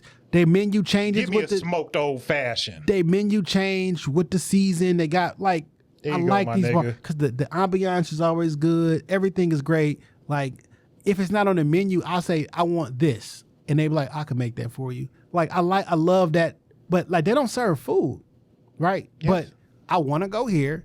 I think the ambiance is cool. I think it's a great atmosphere for talking to see if we can have a conversation. And then guess what typically happens? We having a good time. It's like, you want to grab something to eat?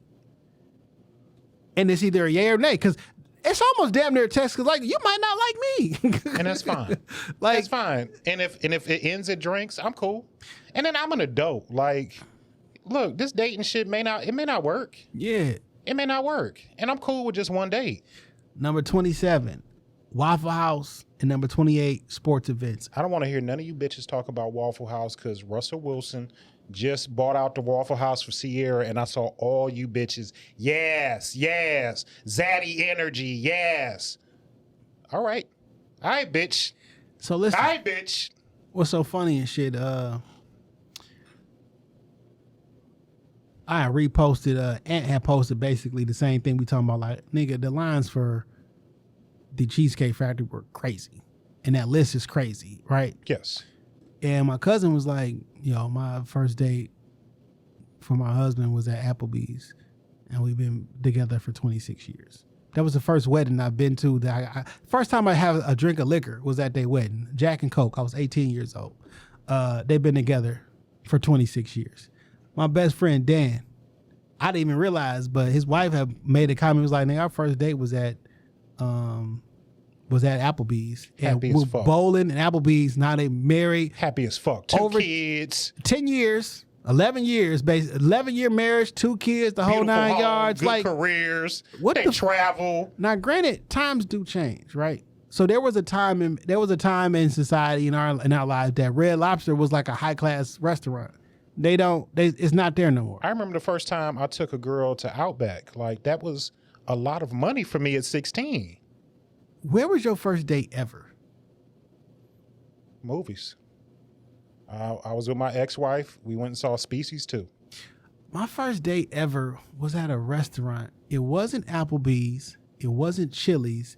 There was another restaurant that was kind of like Ruby Tuesday. Okay, yeah, I remember the Rube. My first date, I don't know, 11th grade, 12th grade. I think it was. Now, the first place I like took her somewhere where like we sat down and ate, it was fucking Outback.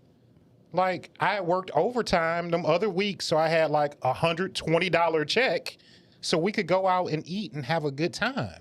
Now, so it's not lost on me that the younger you are, you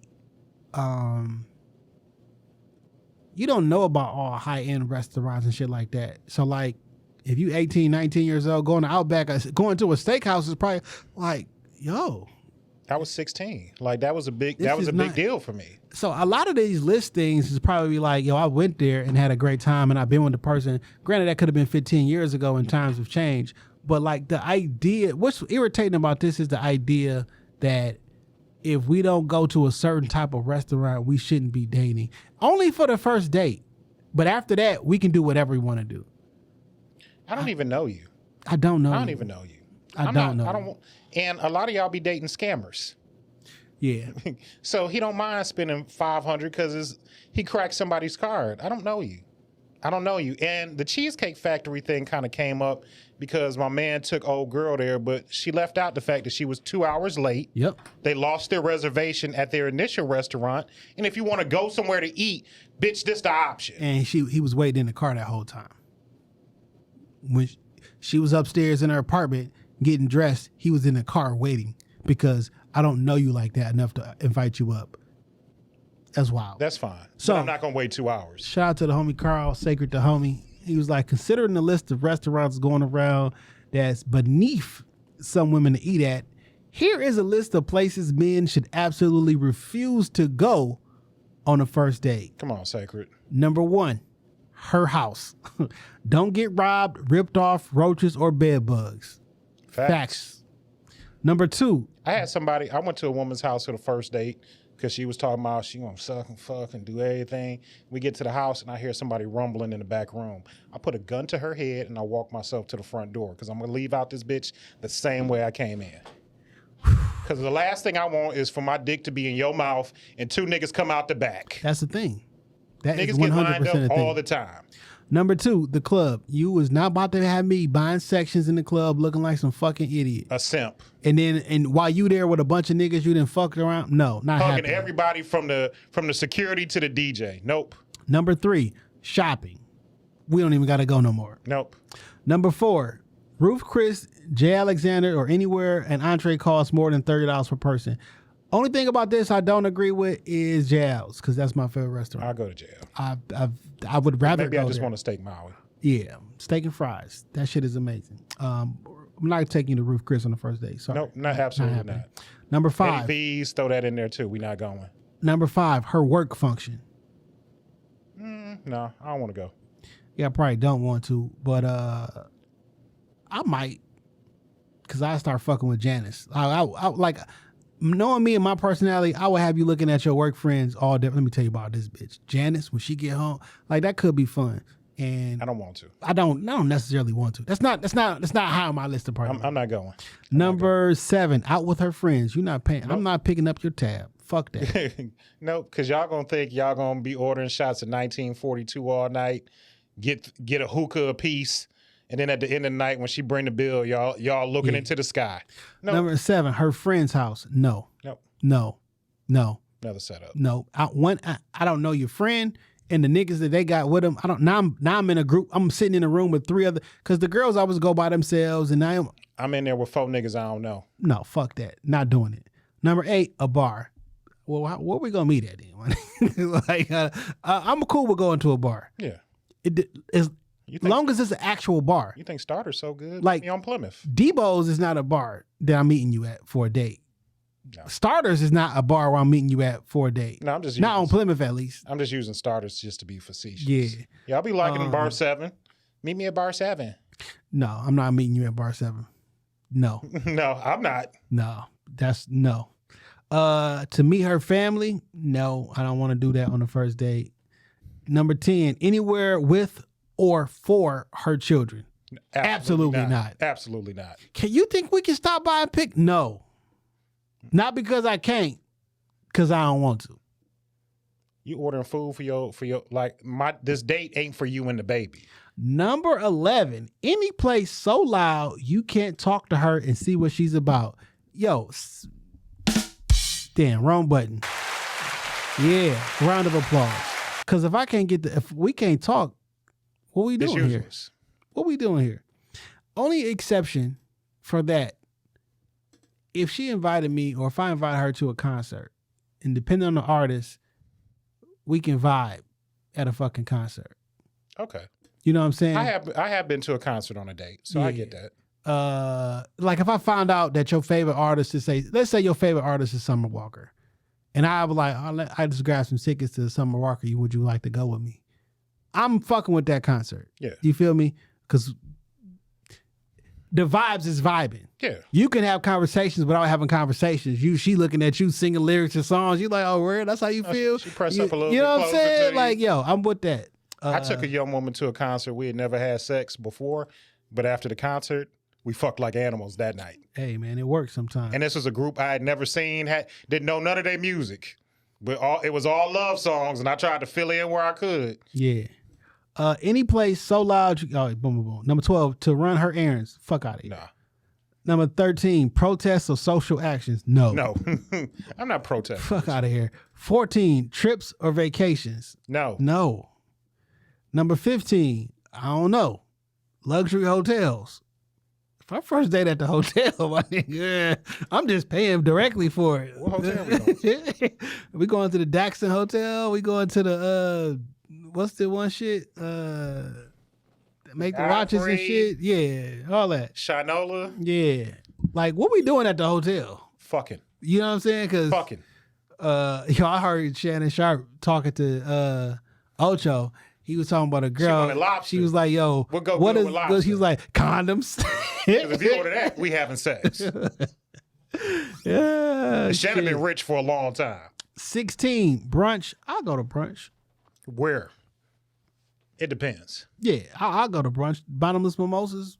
I'm not going to Truth though. No, I'm not going to these ratchet ass. Yeah, I'm not going to Truth for brunch. We want to brunch. We go to the Rochester Brunch House or something. Yeah, we go to the Eagle, something like that. Yeah. I'm not going to Truth. 17 concerts. Oh, we already talked about that. I'm cool with concerts. Sporting events. I'm kind of cool with sporting events. You know what I'm saying? Depending on what the event is. Like, it's a lot of time to talk at a Pistons game. I've been on dates. I mean, you've been on dates at a sporting event. You know what I'm saying? One of the best dates I ever went on was a Red Wings game. We were sitting right behind the goalie, banging on the plexiglass. Number 19, I do not agree with. Picnics for two. I'm okay with that. That might be a good first date. Yeah, like, you know. But you got to know who you're going on a date with. You got to read the room. Yeah, you got to read the room. I'm with that. 20, your birthday party. Well, you know, No. I be fooling on my birthday parties. I do not advise you to do anything that I do at my birthday parties. Your nigga. birthday party was a shit show. We had a good time. I do a lot. You be doing the most. I really do. And it's not a good idea to do what I do at my birthday parties. I remember having a young lady feeding me drinks at your birthday party, also while simultaneously feeding me questions. That's crazy. So there's also another list. These are the types of women that men should not take on a date. Let's go. All right. Number 1, single mothers. Hey, fuck it. Y'all made that list. We got a list too. Number 2, You women. got kids. You don't deserve to go on no date. Number 2, women with a lot of tattoos. I like women with a lot of tattoos. Yeah, they probably gonna be toxic, but for I sure. would take Rocky Bad on a date right now. Women who dress provocatively. Yo, the number 3 is like all the women I fuck with right now. You know, one A thing. single mom with a lot of tattoos who dress provocative. That's my last type. date. That's Say my no. type. And you know what I saw on the internet this week? Like they were saying a lot of your whole outfit be from Shein, but Cheesecake Factory is Yeah. where you draw the motherfucking line. All y'all niggas got. I know where I see the ads for the leggings that y'all wear. They $7, You buying them off the TikTok shop. and like You buying them the off shop the right here in Southfield, and I love the model that be on there. But you like, these are $7. These are $7 or $12, whatever. It's okay. Y'all go to Rainbow. You get your whole outfit from Rainbow, and that's okay. Number 4, sex workers, OnlyFans girls, prawn stars, strippers. I mean, I done dated a stripper before. It didn't work out. Was she active or was she like? Yeah, like getting off work, calling me at 4 o'clock in the morning. I'm like, I gotta get up at like 2 That's hours. a bad deal. Like- that's because they live a different life. Yeah, They fun live while a it really lasts. different life. Yeah, it's fun for a little bit, but they live a completely different. I was life. living in, I was my first apartment by myself on 8 Mile and shit. You know what I'm saying?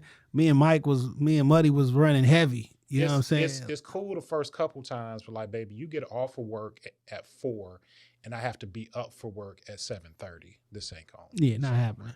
Women with a large social media following. You know why that's just fucking annoying? Because you always want to talk to your people like them your friends. Like, yo, bitch, put your phone down. I'm on live. What y'all doing? Hey, y'all. Hey y'all. Yo, Where y'all at? Put your fucking phone down. I'm on a date. Women with purple hair. No questions. Women with promiscuous friends. Birds of a feather flock together. And I've dated a couple women with purple hair.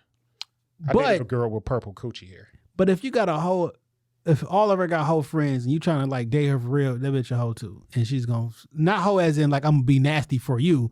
I'm gonna be nasty for anybody who asks me to be nasty. Yeah. And that's not who I really, like if we just having some fun. Last week when you go out of town, it's hoe. Yeah. Like we all hoeing or ain't nobody going. Women who travel alone regularly. What you want to see? That is the thing. Because when a motherfucker want to leave and go somewhere else, you be like, oh, I go here. I leave by myself all the time. You got a nigga down in Houston, huh? Yeah. Okay. And now I'm blocked from your stories? Okay. It's cool. Number 10. I just dealt with this. I'm never again. Women who drink a lot. I had a borderline alcoholic. I think it was alcoholic. And to the point I was like, you don't come around me if you're drinking. I've had that. I had a bar at the crib. It's like, let's have a drink. Let's take a shot. I'm like, one, I'll have a drink.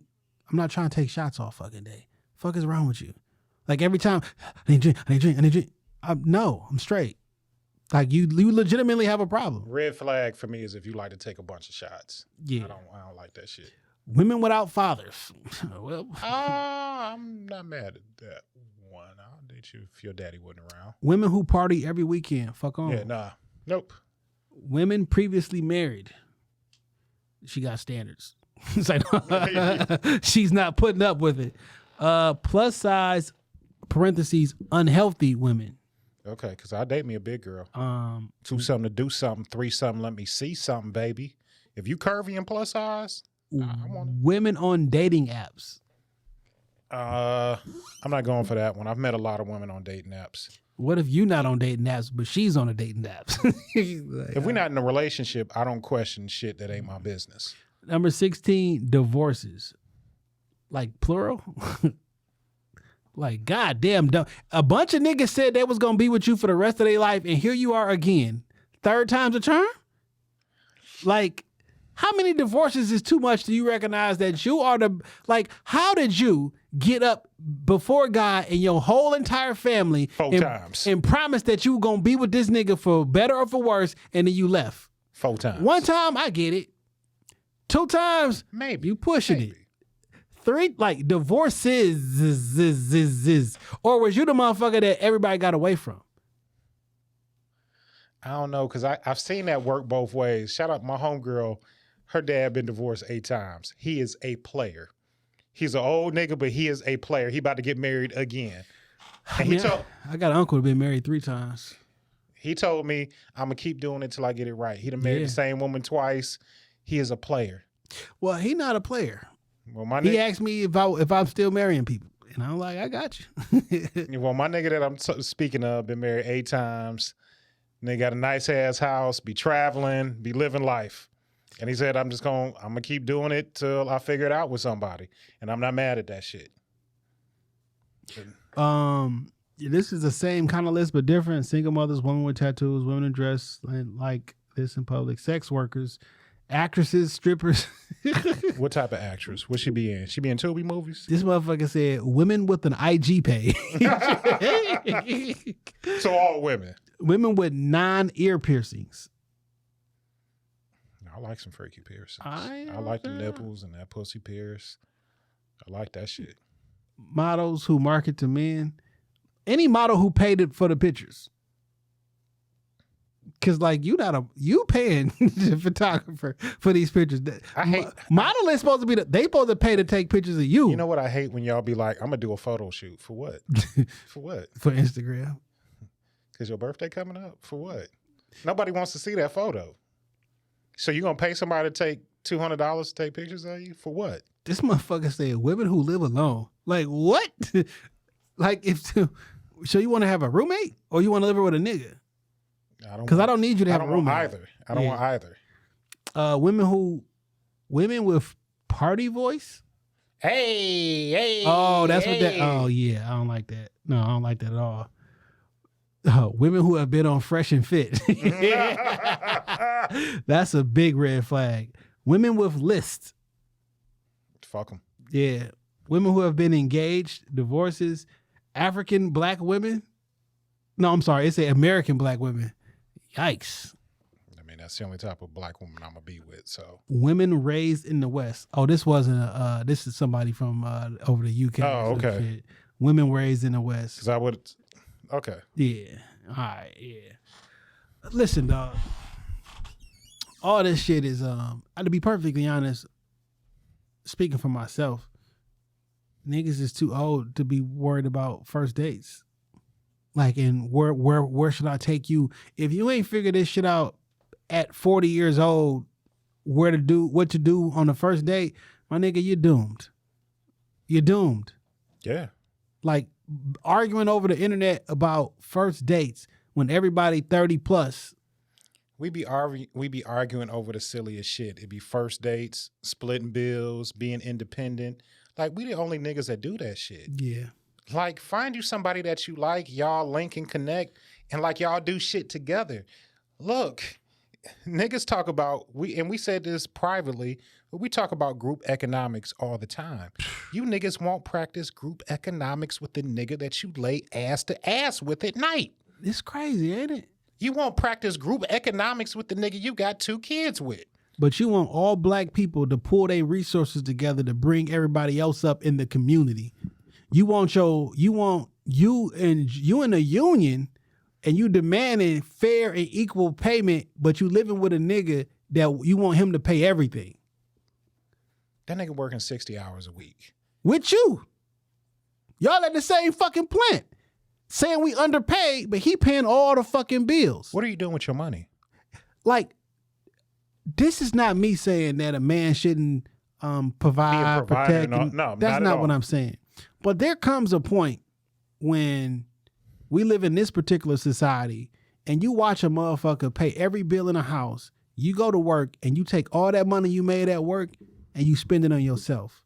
I think that's some selfish ass shit. And I look at it like the true essence of shit. We talked about this. Like, it's not that you make $37.50 an hour. You make $37.50 an hour, but you still got to pay your mortgage, car note, insurance, groceries, gas, clothes, whatever, shit for the kids. After you pay all of that, now you left with, I don't know, $350 to last you for 2 weeks. That's really what you bringing home. Yeah. And like, you watching me nickel and dime and struggle and trying to figure out how I'm gonna make it, and you and your $37.50 an hour, you going out to Starbucks, you and your homegirls eating at Debo's. You might pay your cell phone bill, but you watching me struggle. You don't love me. That's not love. That's not love. We're not in a relationship. You hate me. I don't. If I got it where you don't need to participate and it's perfectly fine. Oh, I want to play this. Damn, do I still got it? I posted it on my. Oh, you know what? Somebody had to respond to it.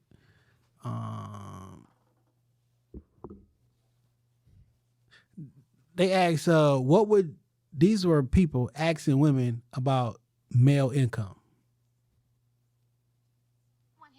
To be. I feel like this is gonna sound bad. I feel like 300,000. I would have to say 127. Probably 150 to $250,000 a year.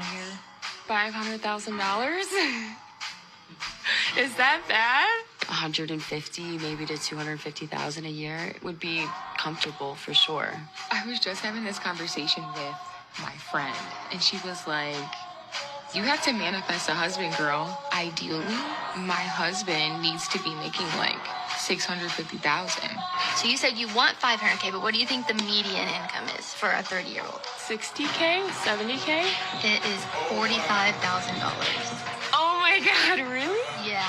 I think it's 250,000. It's 52,000. What? No, it's not. Damn, America. So the last black girl, she said her nigga need to make $650,000. And what do you think the average income is right now? I don't know, 250,000? No, bitch. 52,000. Like, you are so disconnected from reality that you think that the average man, you know why? Because people been lying to you your whole fucking life, telling you that men make 75 cents on the dollar from what women make. So you think everybody makes a whole even 25% more than what you make ain't life changing. Ain't 250,000. No. You know what I'm saying? But like, you've been getting a bold ass, lied ass statistic that came from wherever the fuck it came from, saying a man make 25 cents on the dollar for everything we make. It's just not true. You've been letting social media and influencers and bitches on the gram and TikTok lie to you. You've been watching Basketball Wives. You've been watching Love and Hip Hop. You've been letting the TV tell a lie to your vision. Your daddy didn't make $150,000. Your grandfather didn't make $150,000. And it's only 18% of individuals in America that make $100,000 a year. This doesn't happen. 100,000 a year or more. 18%. And only 34% of households make $100,000 a year or more. It just doesn't happen. You want that motherfucker to make $650,000? What does he do? And how old is he? Because he's not going to be the age that you're looking for. What do you think the salary of nigga the UAW president only made like $200,000 allegedly? That's what I'm saying. What do you think this nigga does? Because clearly you think he played professional sports. Yeah. Clearly, the young black girl think the regular nigga make $250, so he make more than the UAW president. Like, so he punching in at fucking Blue Cross Blue Shield call center, making $250K a year. You dumb ignorant bitch. No. But that's why he might not even be making 52. It make the list make sense though. Because if you expecting your mate to make $600,000, $500,000, $300,000, of course you don't want to go to Applebee's. And that's why you think you don't have to pay no bills. Because in your Somebody that we knew worked at the call center with us. She was a supervisor. She said her husband had no idea how much money that she made. She was like, this nigga think I make $15, $16 an hour. While she was making probably close to 60, 70 grand a year. And she was like, he paid for everything. Selfish bitch. He like literally think I work for some rinky dink call center and I don't make no money. That's some evil ass shit to me, Yeah. dog. Cause you're a liar and you being dishonest with your husband. You feel me? Like, he thinks something different and you are intentionally being dishonest and sneaky. She was like, when I call off and I use PTO, I tell him I didn't get paid that day so he can give me more money. And he's a fucking idiot. Or he knows what time it is and he's fucking somebody else. Or maybe he just don't know. That's unfortunate.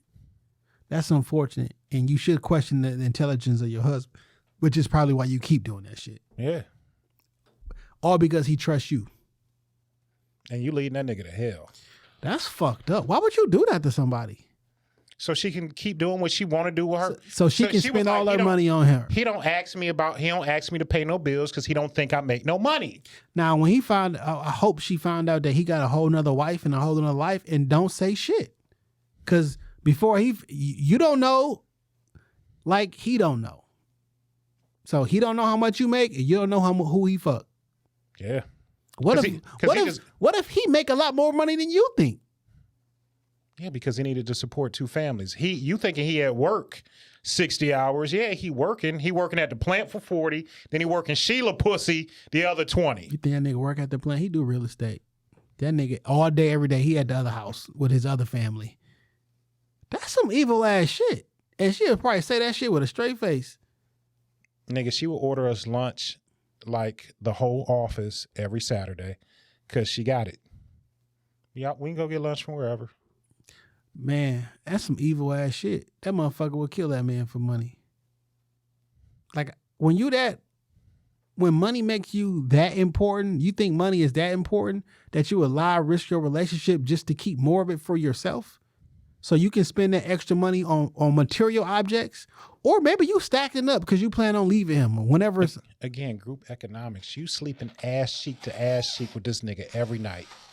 The whole thing about it is like, you supposed to love this person and want the best for this person. Why would you do this? Y'all stupid. Y'all stupid. Y'all stupid. You know, one of the worst things that's ever happened to us as a people is the lie of independent women. Baby, being an independent woman is a lie. It's a travesty. It's a fallacy. How about this? It's not a motherfucker alive who live independent. I go to fucking work every day for money. There's a whole bunch of people who support me. The reason I get my check is there's a bunch of other people who come to work and do their job. Provide commerce. And yeah. I'm not doing that shit by myself. You feel me? I get you. Like when you go out for a mortgage and you find a real estate agent, that nigga working on your behalf, trying to get you the best deal, trying to get you the best house. Because he don't get paid till you close on the motherfucking house. You ain't do that independently. You didn't find all these fucking houses.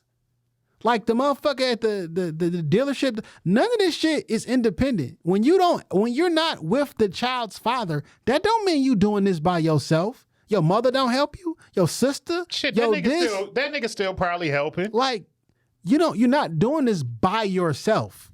Now, could you use more help? Yes. Yes. Little Trey Sean may live with you primarily. Yeah, but when his daddy taking him to school 4 days a week, he buying him gym shoes, he taking him to get his hair cut. I understand it may not be everything that you want, but like, y'all working together. I ain't start this podcast by myself. It took two of us. You know what I'm saying? Like, ain't nobody doing this shit independently. You got help. You know, my mother and her friends used to always say, like, when they was in college, older black women would tell them, you go to college and you find a husband. Don't go out there hoeing, shaking ass. Go find you a husband. Go find you a life partner. Because it's like, I think we've talked about it on this pod. I do not think I think y'all should give y'all parents a lot more grace than what y'all give y'all parents. They gave you the best advice that they had at that time. They gave you the best advice, period. Because I know for a fact, whether you think you a college person or not, you're going to be better off in society with a college degree. It just is what it is. There's a cap when you don't have one. Yeah. That don't mean that you can't protect, like, survive out here and everything. I've made a decent living without having a 4-year college degree, but had I got a college degree in engineering or business, I would probably make significantly more money than what I have right now. I've always told the story of my son when he was in his freshman year of college. He met this young lady, this little Arabic girl from Saudi Arabia, I think she was from, and how her father, when I finally got the opportunity to meet him, had told me how he had promised her necessarily to somebody. She was just over here to earn her medical degree, and then she was going to go back over to Saudi Arabia, marry this other young man, and they was going to have a family. That what her and my son was doing was cute. It was fun. They friends, but like this ain't going nowhere because I have plans for my child.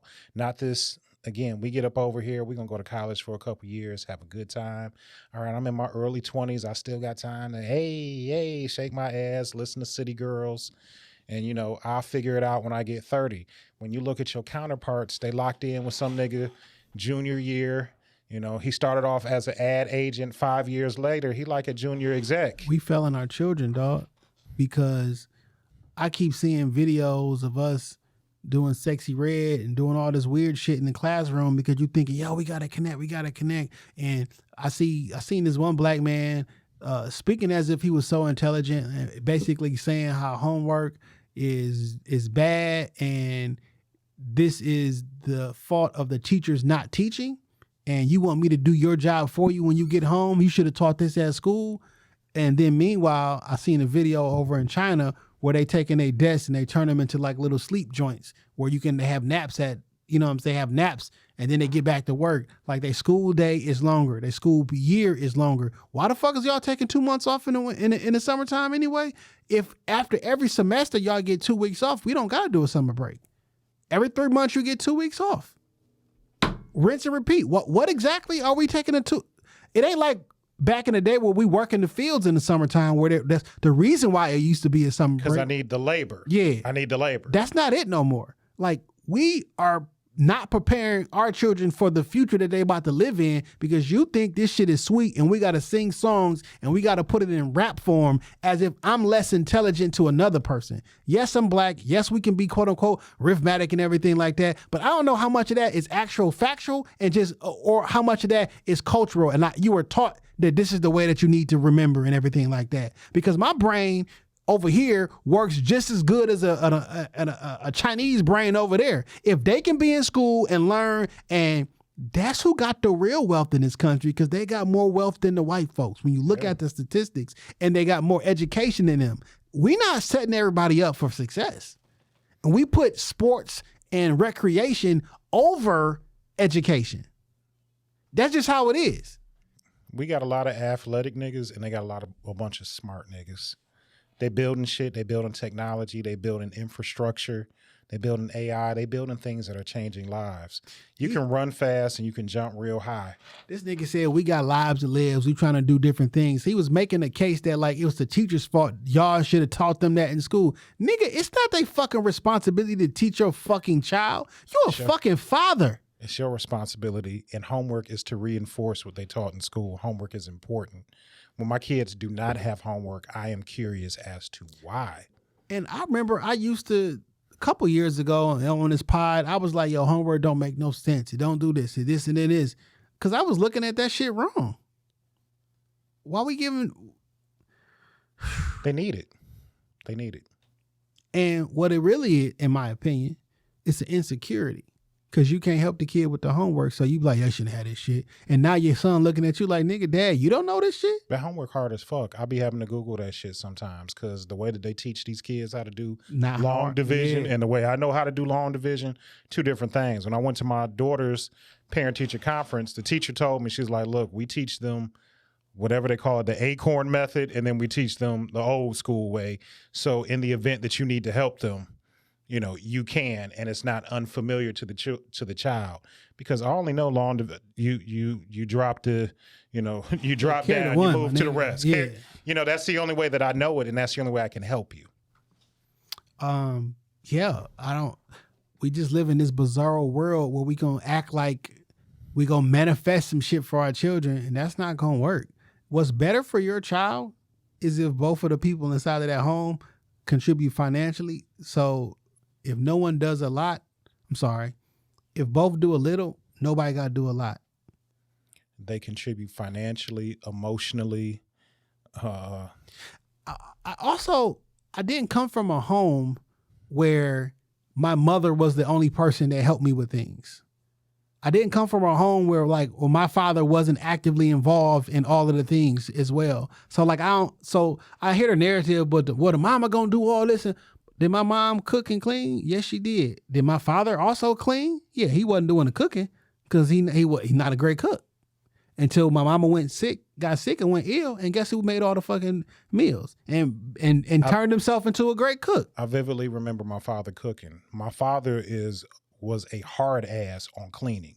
He didn't think that my mother was particularly good at cleaning, so he was always cleaning. There was a period in our life when my father used to get us up at 6 o'clock in the morning. My father never been in the military, by the way, but he used to get us up, and we used to do calisthenics. And he was like, I want these sheets tight enough to put a quarter on. I don't know what he was on during that period of time, but it helped. He was raising sons. You feel me? He was raising men. The tropes that I hear and I see, I can't negate them because my living experience isn't absolute. You feel me? But it'd be hard for me to grasp and understand certain things that I did not go through. So I don't just agree. And I know if I went through this situation in my living experience, I know someone else did too. Right. Absolutely. So my shit ain't it ain't so unique that it's only me, my brother, and my cousins. I remember my dad telling me before I left and moved out that it was my responsibility to handle the bills. Just in the event that, say, my ex-wife or my girlfriend at the time got pregnant, wanted to have a baby and be at home. But I knew for a fact my mother paid certain bills in the house. I knew my dad, I can't put a percentage. I'll probably say he paid 75% of the bills. But I knew my mom paid shit.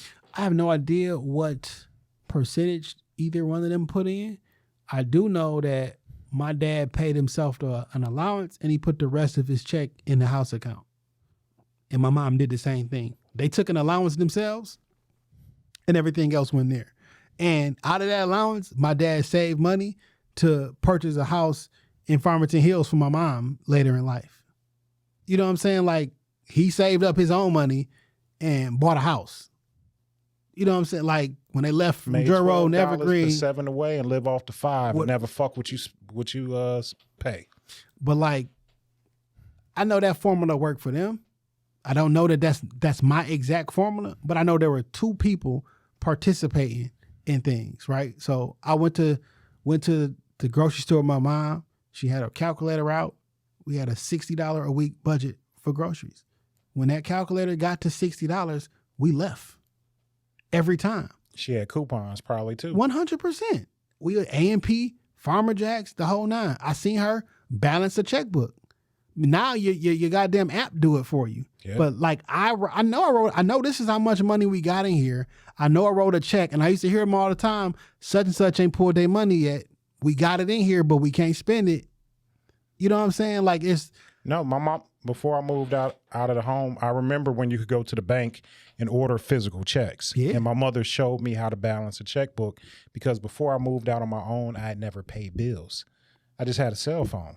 I knew I was making money to pay rent, but like you said, if there's $1,000 in there and I wrote a check for $550 for rent and it hasn't come out yet, I still have to account for that money. Yeah.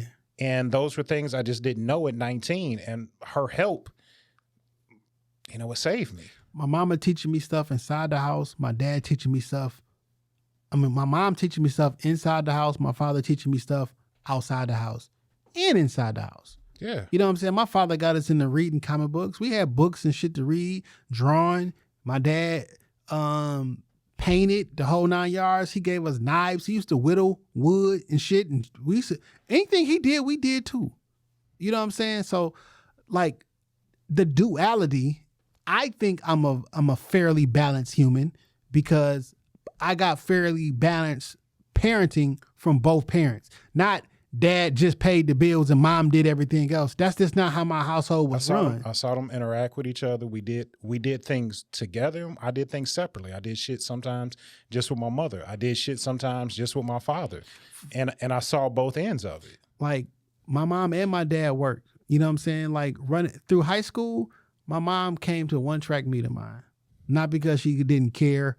She just couldn't make it.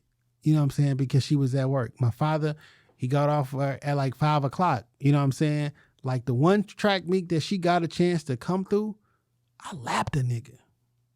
Like I was that like, nigga, my mom out here. Yeah. You know what I'm saying? But they worked for a living. But I know what she did do is every Sunday morning before church, we would have breakfast together. If it was going to be one time a week that we can all be together, it was going to be on Sunday morning, we all having breakfast together, at least until we got to the age where that was necessarily possible. Yeah. But like, oh, we going to have was stability. Yeah. You know what I'm saying? Like we didn't always eat dinner at the same time. You know what I'm saying? Dinner's in the fridge, not in the fridge or in the oven, the whole 9 yards. You know what I'm saying? But like, that wasn't always a thing. But on Sunday morning, we going to have breakfast as a family. Yeah, man. You know what I'm saying? So we need duality. We don't need to keep arguing over fucking lists. And the whole thing is we trying to come together. Find you somebody you can communicate, that you like, that you can see, that you can see yourself building with. That's the most important part. If you like that person. Because if you like this person, there's certain things you just wouldn't do to them. Like you ghosting or flipping or or spending this, like you don't really like this person. And it's cool that you don't. Just go ahead and say that. Yeah, sometimes shit is like a date just be a date sometimes. We had a good time. I went on a date with this young lady, dog. We went for drinks. You know what I'm saying, right? Oh, like wrong list. Right. We went for drinks. Man, we left. We were there for 5 hours talking. You know what I'm saying? And it was too late to get something to eat after that. It was like 5 hours talking. And that was like a really, really good date. Did the second date, got to, it was like a breakfast brunch type thing at Townhouse or some shit like that. And we ain't really had really much to say. It's kind of dry. You know what I'm saying? And that may be where it ends. And I never pursued after that. You know what I'm saying? Because I was like, yeah, this really wasn't. After that first one, I thought everything was going to be cool. This one was kind of like, yeah. The game is the game. Kind of like struggling. Just like, we're not really. All right. Walk into your car, boom, boom, boom. And like the game is the game. It just had a spark when it started, but now it was just garbage. You know what I'm saying?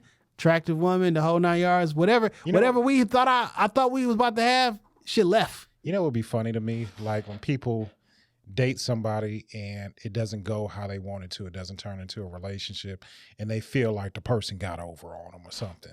No, we just dating. It just didn't work. I've been on dates where I'd be like, I'm not sure which one of us dipped. Was it me that wasn't reaching out? Was it she that wasn't reaching out? Or was I'm like, this feel really mutual. It was mutual. It feel really mutual. And then like when both people wanted to not feel like that, they'd be like, yeah, you kind of like try to keep in touch, but it'd be like, yeah. I've been in a situation where like, all right, we talking every day. Then come Tuesday, we don't say shit. No text, no nothing. Wednesday, same shit. I see you posting on Instagram. You see me posting. No text, no phone call. Come Thursday, this is over. It is. This is over. And there's no conversation that needs to be had. There's no closure. I see you on Instagram. You see me. We see each other, hug, like, you know what I'm saying? Everything's all good. Yeah, we can still be cordial. It's just done. Yeah. But what's going on right now? Somebody said they dropped them lists off in the neighborhood like they did crack in the 80s. Like, we always going to be at each other's neck. And we kick it and laughing and joking on the pod, more or less just for content. You know what I'm saying? Y'all niggas don't like each other. Yeah. A lot of y'all niggas don't like women. Y'all like pussy. Dude, You don't like women. You like pussy. man, I think I said this. I don't know if it was on the pod before, but I said it before. It's like, and a woman said this. She was like, "Don't use my body to jack off with." Fair enough. And like in real life, that's really what you want to get a nut off, and you using this woman body to do that. I don't like to masturbate. I don't want to touch myself. You know what I'm saying? And it's like, it's not right. It's not fair. You know what I'm saying? It's not fair. It's not right. And I understand why some women feel a way about quote unquote all men and this and that, because if you did it, so how many times you got to get bit by a dog for you to stop fucking with dogs? Sometimes it's just one. Yeah. Right? Now I don't fuck with dogs. I got bit when I was 8 years old. You 38. It was 30 years ago. Do all dogs bite? No, but I'm not fucking with I'm dogs. done with them. So I understand. They're like, yo, nigga, all niggas who work at a plant cheat. Well, one nigga cheated on you. And he happened to work at JNAP. Yeah. So, but I understand. That's just your experience is craft who you are. I don't like cats because my cousin Lauren, when she was younger, like still in the rocking seat longer, her mom's best friend had a cat. And when they went over there, everybody played with the cat. Right? You know what I'm saying? Pause. So when she was still in the car seat, put the car seat down and everybody playing with the baby and shit, the cat got jealous, went over there and scratched her face. Like, play with me. Fuck this baby. And I swore off cats ever since because they sneaky, they evil, and they vindictive. I don't fuck with cats. I don't like cats either. My same little cousin that I performed her wedding. Yeah. Like, she grown. I still don't fuck with cats for what you did to my little cousin. It only take one time, and I'm not fucking with you. So I can't be super duper mad at somebody who forms a opinion about a whole group of people. I don't have to get bit multiple times. I know what a dog is, and I'm cool with like, put your dog up, or I'm not gonna come. Yeah. Or I'm just gonna respect the space. Related but unrelated. I'm not telling you this is okay. I'm telling you that I understand. I understand when some white folks don't fuck with black people because of an experience they had with a black person. Because even vice versa. Because we have one bad experience that never even happened to you. But let's just say you have one bad experience with a quote unquote racist white person. Everybody racist. Yeah. That's how the motherfuckers do. Yeah. It's not right. But we understand. I don't fuck with honkies no more. Yeah. But like when we understand when we do it, when somebody else do it, it's a mistake. Or you can't put all black people. Look, man, I was in college, a black person beat my ass because I had on the wrong hat. Yeah. And I was walking on campus at 11:30 at night. That's my experience. Yeah. Oh, yeah. We're going to talk about Dwight? Yeah. Whose man's is this? Okay. Whose fucking man's is this? Now, Dwight, initially, when this shit first surfaced, you said this shit didn't happen. You said, never met the motherfucker. I don't know what y'all talking about. Stay out my business. I don't know this nigga. He's a crazy fan. Nigga go to the police and start levying actual charges. Well, I do know him, but it was consensual. Whoa. Well, which one is it? You said you don't know who the fuck this nigga is. Because now it changes up the story quite a bit. And it seems that he is running with this, whatever I do in my bedroom is my responsibility and blah, blah, blah. Not when a motherfucker say they not comfortable with it. That motherfucker say sexual assault and kidnapping. I'm ready to go. And Dwight said the only reason he stopped because he looked at the nigga and said he looked like he wasn't having fun. That sounds like an uncomfortable situation. So because if you were a woman, like let's just flip this a little bit differently, and you look up and she not having a good time after she's told you to stop. The story is fucking crazy. So he's communicating back and forth with this person named James, right? And they agreed that they about to beat up, hook up. You know what I'm saying? Y'all seen them fucking text messages before. Very graphic. Well, James gets there, and Dwight like, Oh yeah, I brought somebody. He brought somebody named Kitty. Now Kitty comes out with a full beard, a wig, and some 2-inch heels. And James like, I'm not attracted. This ain't what I signed up. Yeah, but somehow they still have a threesome. And he said he didn't want to have one. And Dwight, clearly you said didn't look like he was having a good time, and that's the only reason you stopped.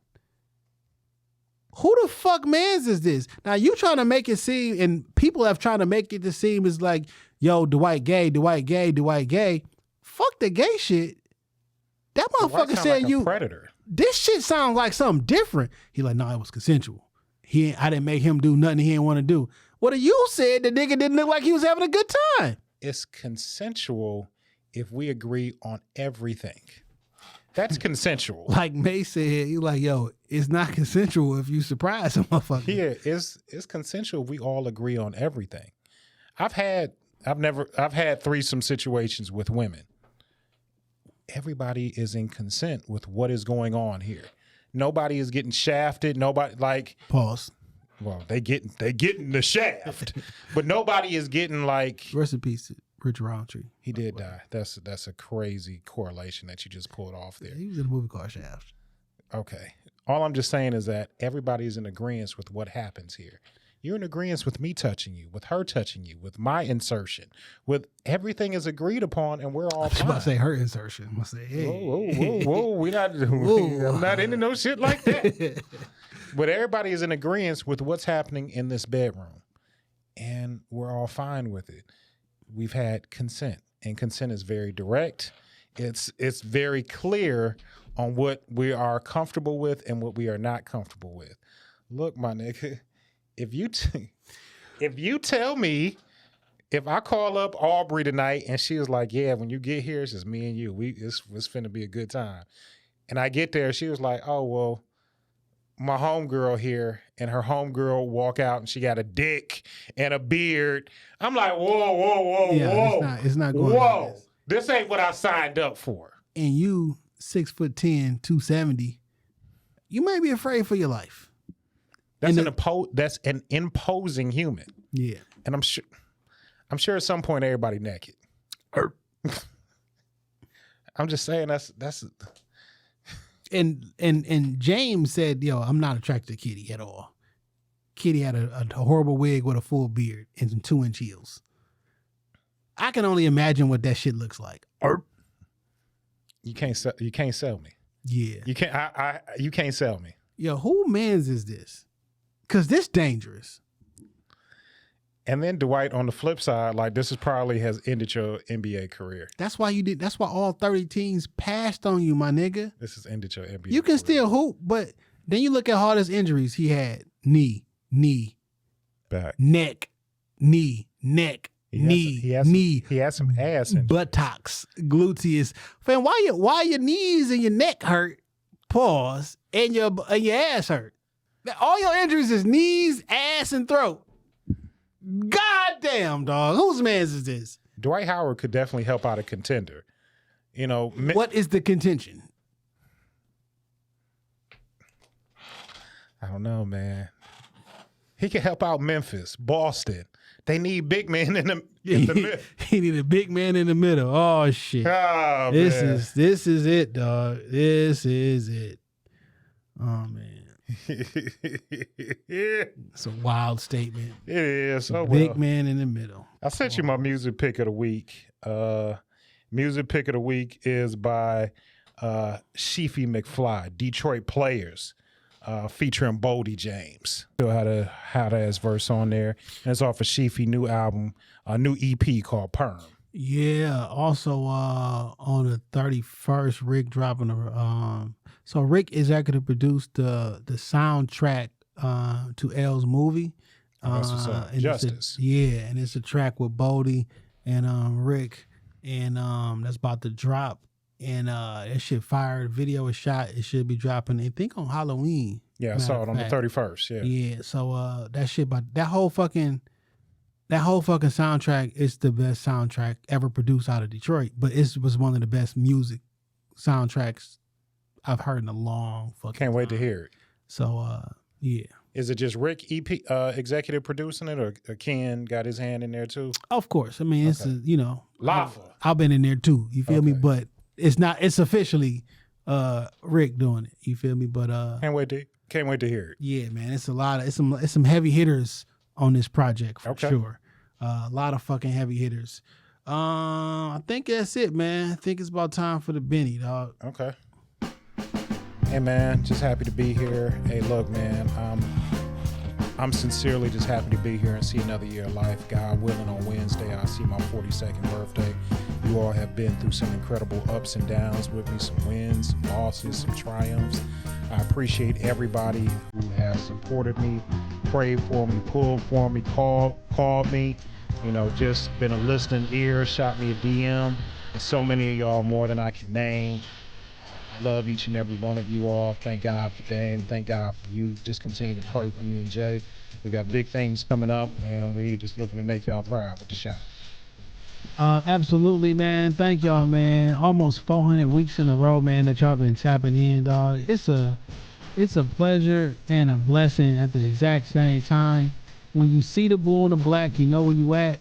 Shoptalk Podcast Studio, book the time. I'm not saying we the Rockefeller podcast, but we are Jay and Dane. Hell yeah. Peace.